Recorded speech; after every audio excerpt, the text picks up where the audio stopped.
오늘 우리에게 주시는 하나님의 말씀은 마가복음 7장 24절에서 30절까지 말씀입니다. 예수님께서 두로 지역으로 가셨습니다. 두로라고 하는 시는 이방인 지역이었습니다. 유대인들이 이방인은 부정하게 여겼죠. 바로 그런 곳으로 예수님께서 가셨던 겁니다. 그런데 더러운 귀신, 악한 귀신이 들린 딸을 둔 여자가 예수님이 그 지방 누구 집에 계신다는 소문을 듣고서 곧바로 예수님께 찾아왔습니다. 그리고 예수님의 발 앞에 엎드렸습니다. 이 여자는 그리스 사람이라고 소개하고 있어요. 자기 딸에게서 귀신을 내쫓아 주시기를 간절히 청하였던 것입니다. 그런데 예수님께서 이 여인에게 대답하는 말을 보면 얼핏 보면 너무나 매정하게 거절하시는 것처럼 보입니다. 자녀들을 먼저 배불리 먹여야 한다. 자녀들이 먹을 빵을 집어서 개들에게 던져주는 것은 옳지 않다. 아니, 천하의 예수님도 당시 유대인들처럼 또 바리새인들처럼 이방인을 개 취급하는 영락없는 민족주의, 인종차별주의자인가? 아니, 남자가 아니라고 여자라고 무시하는 성차별주의자인가? 아니, 하나님의 은혜는 오직 유대인에게만 허락되었단 말인가? 예수님께서 어찌 보면 이토록 사람을 모욕하고 글자 그대로 개 취급하면서 개무시해도 되는 건가? 만일 내가 이 여인의 입장이었다면 어땠을까? 사실 상상만 해도 끔찍하고 비참합니다. 실제로 사람들 중에는 기독교를 개독교라고 부르면서 등을 돌리는 경우도 없지 않습니다. 또 교회에 발을 디뎠던 사람들 중에도 교회를 욕하거나 또 교회를 떠나는 경우도 있습니다. 그리스 여자도 사실 어찌 보면 충분히 이럴 법한 상황이었습니다. 그런데 이 여인은 그러지 않았어요. 오히려 이 여인이 뭐라고 말합니까? 그리스 여자는 지혜롭고 겸손하게 이렇게 반응합니다. 주님, 그러나 상 아래에 있는 개들도 자녀들이 흘리는 부스러기는 얻어먹습니다. 어찌 보면 욕하면서 등 돌리고 떠날 것 같은 상황이었는데 이렇게 말하는 거예요. 주님 옳습니다. 주님의 말씀이 맞습니다. 저는 개와 같은 존재입니다. 그렇기 때문에 자녀들이 먹을 빵을 함께 나눌 권리가 없습니다. 그런데 주님, 개들도 그 주인의 상에서 떨어지는 부스러기를 먹지 않습니까? 이렇게 대답을 하는 거예요. 이 대답을 들으셨을 때 이번에는 예수님이 놀라신 것 같아요. 아니, 예수님이 감탄하신 것 같아요. 이 사건을 마태복음에도 기록하고 있어요. 마태복음 15장 28절을 보시면 예수님께서 이렇게 말합니다. 그리스 여자의 믿음이 크다. 이방인 여자의 믿음이 크다. 이렇게 칭찬을 하시는 겁니다. 이 여인의 말에 감동해서 예수님께서는 치유 행위를 하는 것 없이 어떤 손을 만진다거나 또 뭔가 어떤 행동을 하신다거나 이런 것 없이 그저 말로써 그 딸의 치유를 선언하십니다. 내가 그렇게 말하니 돌아가라. 귀신이 내 딸에게서 나갔다. 그리고 그 여인이 집에 돌아가서 보니 어떻게 되어 있습니까? 귀신 들렸던 딸은 이미 회복된 상태로 침대에 누워 있었던 것을 발견합니다. 성도 여러분, 오늘 우리가 이 본문에서 주목하려는 포인트는 이 그리스 여인의 믿음입니다. 요즘 아이들 표현대로 하면 예수님께서 좀 전까지도 개무시하던 여인이었습니다. 그런데 반전이 일어난 거예요. 예수님께서 이 이방인 여인을 보면서 내 믿음이 크다라고 극찬하신 겁니다. 그 요인이 무엇이었을까? 오늘 우리는 이 그리스 여자의 믿음을 통해서 예수님이 칭찬하시는 믿음의 세 가지 특징을 함께 배우고자 합니다. 첫 번째 특징은요, 예수님 발 앞에 엎드려 간청하는 태도입니다. 25절, 26절 말씀이죠. 악한 귀신 들린 딸을 둔 여자가 곧바로 예수의 소문을 듣고 와서 그의 발 앞에 엎드렸다. 그 여자는 그리스 사람으로서 시로 페니키아 출생인데 자기 딸에게서 귀신을 쫓아내달라고 예수께 간청하였다. 이 여인은 예수님의 소문만 들었어요. 그리고 그 소문을 듣고 자기 마을에 오셨다는 소식을 듣고 곧바로 예수님이 어디 계신가 찾아내서 예수님께 다 나갑니다. 그리고 예수님을 만나자 그 발에 엎드려요. 여기서 마가가 표현한 엎드렸다는 표현은 예수님을 향하여 완전히 땅바닥에 엎드려 있는 상태를 표현해요. 자신을 그야말로 가장 낮출 수 있는, 완전히 낮추는 그런 태도를 표현한 것입니다. 그러면서 이 간청하는 거예요. 이런 태도에는, 이런 자세에는 무엇이 있습니까? 예수님께서 하시는 대로, 예수님의 처분대로 모든 것을 맡기겠습니다. 이런 의미가 담겨 있는 것이죠. 이런 태도로 딸에게서 귀신을 쫓아주시기를 간청했던 거예요. 또 간청했다라는 표현을 쓰고 있죠. 이 간청했다라는 표현도요, 성경의 그 헬라어 단어를 보면 완료되지 않은 계속적인 행동을 표현할 때 이런 표현을 써요. 완료되지 않은 계속적 행동. 무슨 얘기입니까? 예수님께 한 번 간청하고 만 게 아니라 계속해서 지속적으로 요청했다라는 거예요. 그 표현을 지금 여기서 쓰고 있다는 겁니다. 거듭해서 계속해서 간구했다라는 것입니다. 이처럼 그리스 여자의 간절한 태도, 그리고 간청하는 이 말에는요, 그 마음속에 무엇이 담겨 있습니까? 예수님이면 고쳐줄 수 있다, 예수님이면 구원하실 수 있다라는 그 믿음이 담겨 있는 거죠. 그 믿음 때문에 그 말을 하고 그 행동을 하는 모습을 나타낸 것 아니겠습니까? 예수님께서 자신의 문제를 해결할 수 있는 능력을 지니셨다라는 것을 의심하지 않고 신뢰했던 것이죠. 그리고 그 신뢰의 마음이 이처럼 간절한 태도와 간청의 말로 표현된 것입니다. 성도 여러분, 종종 우리 자신의 말이나 어떤 태도는 우리 마음에 담긴 믿음의 정도를 드러내주는 거울과 같아요. 내가 하는 말, 또 내가 하는 어떤 태도, 이것은요, 내 마음에 담긴 믿음의 정도를 보여준다라는 것입니다. 예수님은 그런 점에서 우리의 말과 태도에서 정말 예수님 없이는 살 수 없다라고 하는 그 중심, 그 마음, 그 태도를 보시기를 원하신다는 거예요.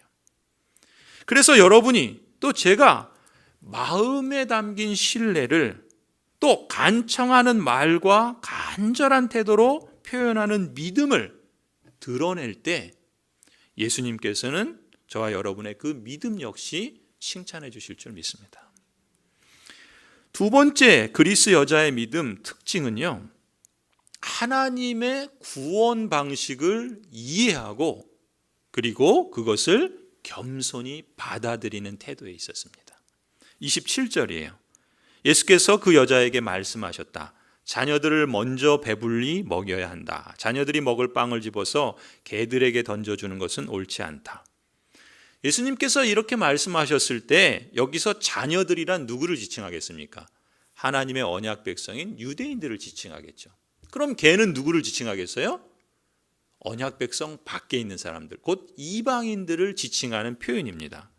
그러니까 예수님께서 자녀들을 먼저 배불리 먹여야 한다는 말씀의 뜻은 무엇이겠습니까? 예수님의 구원 사역은 언약 백성들인 유대인들에게 먼저 베풀어지는 것이다. 하나님의 구원의 역사는 유대인을 향한 사역이 먼저다라는 말씀을 하신 거예요. 그런데 여러분, 우리가 주목할 것은 먼저 배불리라는 단어에 주목할 필요가 있어요. 여러분, 왜 여기서 먼저 배불리라는 말을 썼냐면, 사실은 이 마가복음 7장은 우리가 앞에 있는 내용들과 계속 연결되어 있거든요. 앞에 우리가 어떤 기적을 봤습니까? 오병이어 기적을 봤어요. 그리고 또 예수님이 바리새인들, 율법학자들과 정결한 것이 무엇인가, 부정한 것이 무엇인가라는 것에 논쟁을 하신 것을 앞에서 보았어요. 사실 예수님께서 자녀들에게 먼저 배불리 먹여야 한다는 말씀은 유대인 마을에서 예수님께서 오병이어가 뭡니까? 보리빵 5개, 물고기 2마리잖아요. 그 보잘것없는 말도 안 되는 한 끼 아이의 점심 도시락 정도 되는 것으로 수천 명의 사람들을 배불리 먹여주셨던 사건을 염두에 둔 거예요.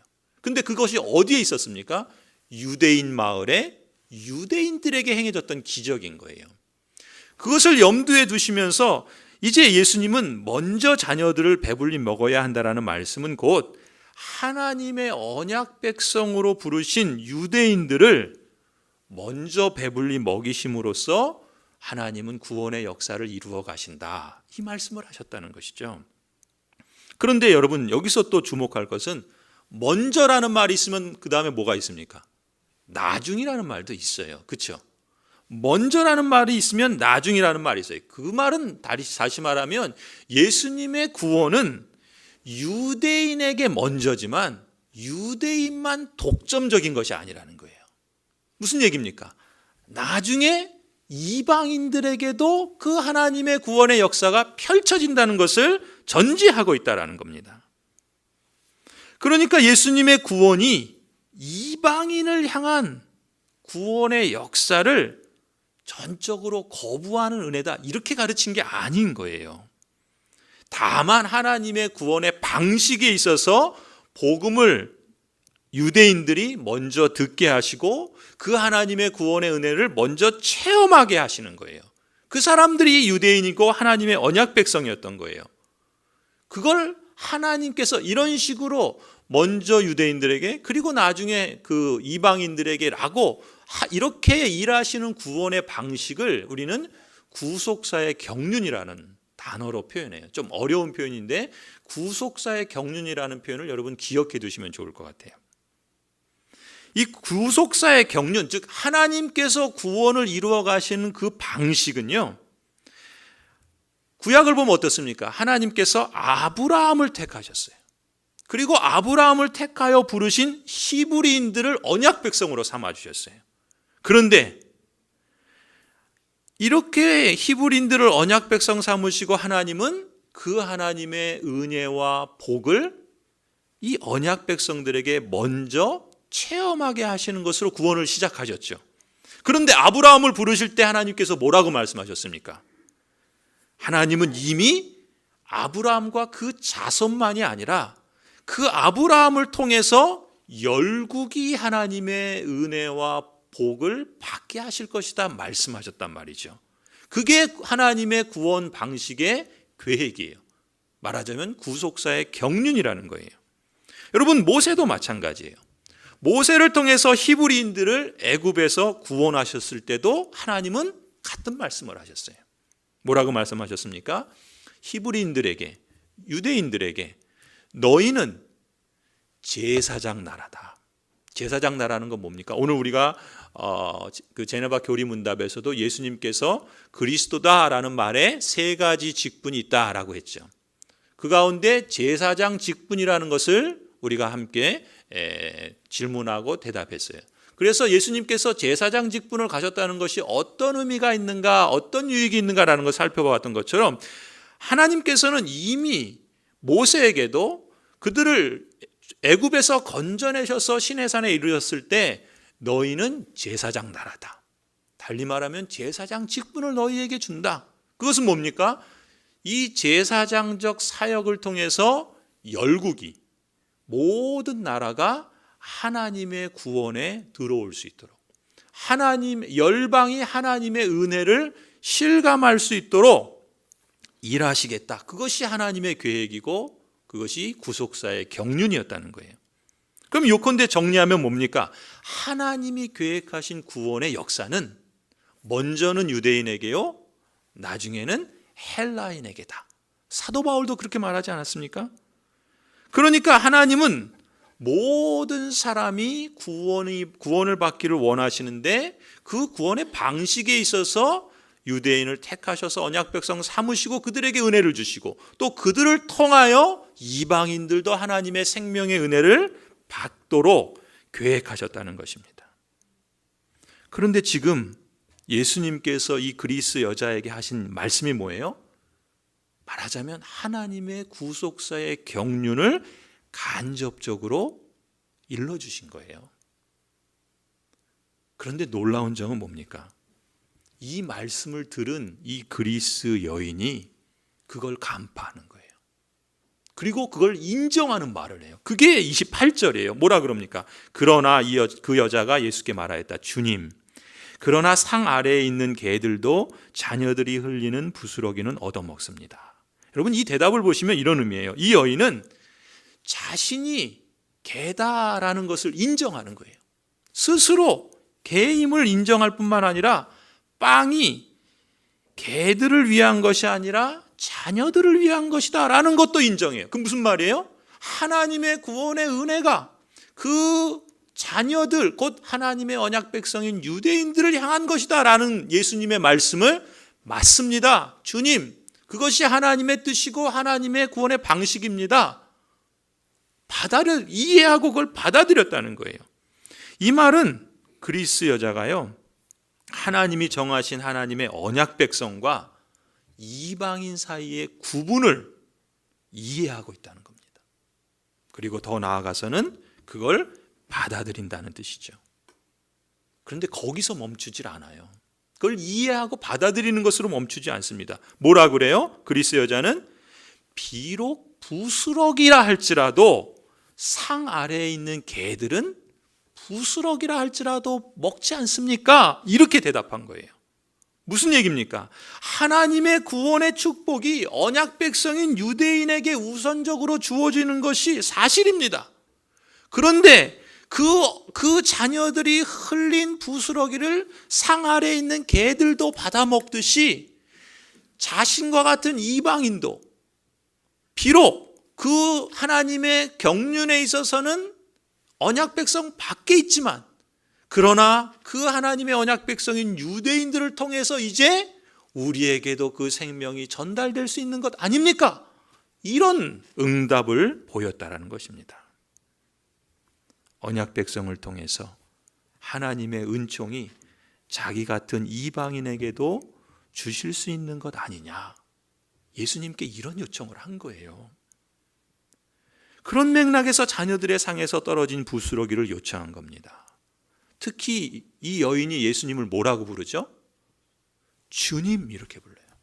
여러분, 놀라운 건요, 마가복음에 주님이라는 단어가 딱 한 번 나옵니다. 그럼 무슨 얘기예요? 예수님의 제자들조차도 예수님을 주님이라고 부르지 않았어요. 율법을 잘 아는 종교 지도자들, 바리새인들, 율법학자들 주님이라 부르지 않았어요. 그런데 언약 백성도 아닌 이방인이, 남자도 아닌 여자가 당시의 문화적 맥락에서 보면 도저히 있을 수 없는 그런 인식과 그런 고백이 누구를 통해서 터져나옵니까? 그리스 여자를 통해서 주님이라 이렇게 고백했다라는 거예요. 그래서 예수님께서는 이 여인이 하나님의 구원의 방식을 이해하고 또 그것을 받아들일 뿐만 아니라 그렇게 행하실 수 있는 분이 예수님이십니다. 바로 예수님이 주님이요 주권자이십니다 라는 것을 그 사실의 기초에서 요청한 그 믿음, 예수님은 이 여인의 이 믿음을 큰 믿음이라고 칭찬하셨던 겁니다. 지난주에 보았던 이 바리새인과 대조해 보면은요, 이 이방인 여인의 믿음이 얼마나 놀랍고 얼마나 큰 믿음인지 대조할 수 있습니다. 여러분, 바리새인들은 누굽니까? 스스로 하나님의 언약 백성이라고 자처했던 사람들이에요. 하지만 예수님을 존경하지도 않았습니다. 오히려 예수님의 책 잡을 생각만 했던 사람들이에요. 반면에 그리스 여인은 어떤 사람입니까? 하나님의 언약 백성도 아니에요. 그럼에도 불구하고 예수님을 주님이라 불어요. 마가복음에서 딱 한 번 나오는 그 표현을 이 이방인 여인, 율법학자들은, 바리새인들은 부정한 사람이라고 여겼던 그 여인이 정작 참된 믿음의 고백을 하고 있다는 거예요. 그래서 언약 백성이라고 자처했던 바리새인은 어떻게 됩니까? 예수님의 책망을 받습니다. 독사의 자식이라는, 사단의 자녀들이라는 저주를 받습니다. 반면에 이 그리스 여인은요, 예수님의 칭찬을 받고 그 귀신 들렸던 딸도 고침을 받아서 하나님의 구원의 은혜에 참여하게 되고 참된 자유를 경험하게 됩니다. 여러분, 바리새인 지도자의 경우 처음에는 사람들에게 높임을 받는 자리에 있었지만 마지막에는 그 누구보다 더한 책망과 저주로 하나님께서 이 지도자들을 낮추십니다. 그리스의 여자의 경우를 보면 처음에는 예수님께서 참 모욕하는, 닿을 수 없는 모욕적 언사로 이 여인을 시험하시는 것 같아요. 하지만 마지막은 어떻습니까? 그 누구보다도 더한 칭찬과 축복으로 예수님께서 이 여인을 높여주세요. 처음 된 사람이 나중됩니다. 나중된 사람이 처음 되는 역사를 오늘 이 여인을 통해서 우리는 보고 있는 거예요. 바로 이 여인이 가진 믿음의 특징. 성도 여러분, 누가 처음 되고 나중되느냐, 누가 나중되고 처음 되느냐, 이 역사의 핵심은요, 그 사람이 가진 믿음의 특징에 달려 있습니다. 그 믿음이 어떤 성격이냐라는 것에 달려 있어요. 그런 점에서 저와 여러분은 바리새인의 믿음이 아니라 그리스 여자의 믿음을 소유하고 따르실 수 있기를 바랍니다. 마지막 그리스 여자의 믿음 세 번째 특징은요, 섭섭함에도 꺾이지 않은 끈기입니다. 섭섭함에도 꺾이지 않은 끈기. 앞서 27절에서 예수님께서 이 여인에게 말씀하셨죠. 자녀들이 먹을 빵을 집어서 개들에게 던져주는 것은 옳지 않다. 여러분, 이 말씀을 하셨을 때 아마 여느 사람 같으면, 저라면요, 예수님께 너무 섭섭하고 너무 실망해서 그냥 등 돌리고 욕하면서 떠났을 겁니다. 여러분, 생각해 보세요. 간절하게 찾아가서 문을 두드렸습니다. 근데 무시만 당하고 주위 사람들에게 창피만 당하는 꼴이 된 겁니다. 딸의 병으로 인해서 그동안 몸과 마음이 다 약해졌어요. 그래서 사람들이 무심코 던지는 말에도 쉽게 상처받을 수 있는 그런 처지에 있었습니다. 그런데 예수님마저 이렇게 거절하시면, 이렇게 모욕하는 언사를 하시면 여러분, 충분히 포기할 만한 상황 아니겠습니까? 그런데 이 여인은 그것 때문에 예수님께 돌아서지 않아요. 예수님에 대한 믿음과 신뢰가요, 본능적으로 터져 나오는 그 분노의 감정보다 훨씬 컸던 겁니다.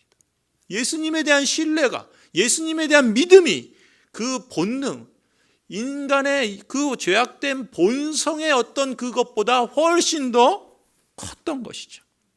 그게 하나님께서 성령을 통하여 우리 안에서 일하시는 역사입니다. 오늘 우리 교리문답에서도 그런 질문과 답이 있었던 것처럼, 또 이 여인의 그 딸을 치료하고자 하는 이 간절한 열망은요, 자신이 수치를 당하는 것, 그거 감수할 만하다, 그런 정도였던 거예요.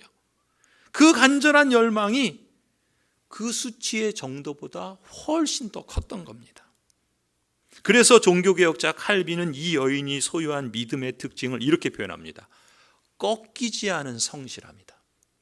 꺾이지 않은 성실함이 이 여인이 가진 믿음의 특징이다, 이렇게 말씀합니다.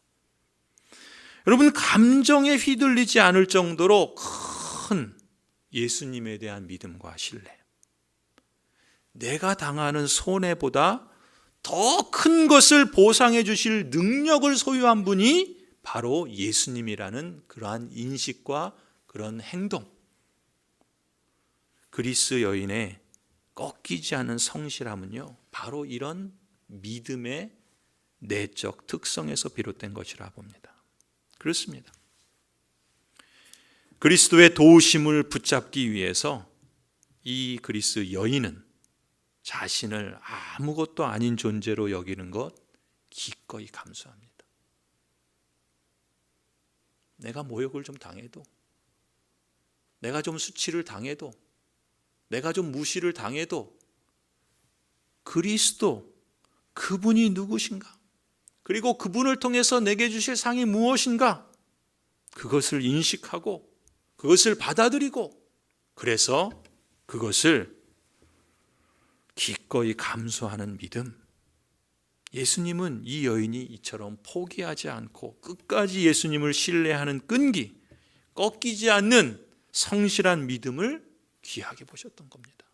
그게 큰 믿음인 거예요. 예전에 제가 그릿이라는 책을 소개한 적이 있어요. 그릿이라는 우리 그 말로도 번역이 되어서 나왔는데 이 책은 한번 여러분 기회가 되시면 한번 좀 보시면 좋을 것 같아요. 회복 탄력성이라는 책도 있는데 같은 꼭 한번 읽어볼 만한 책입니다. 그릿이라는 책은 심리학자가 쓴 책이에요.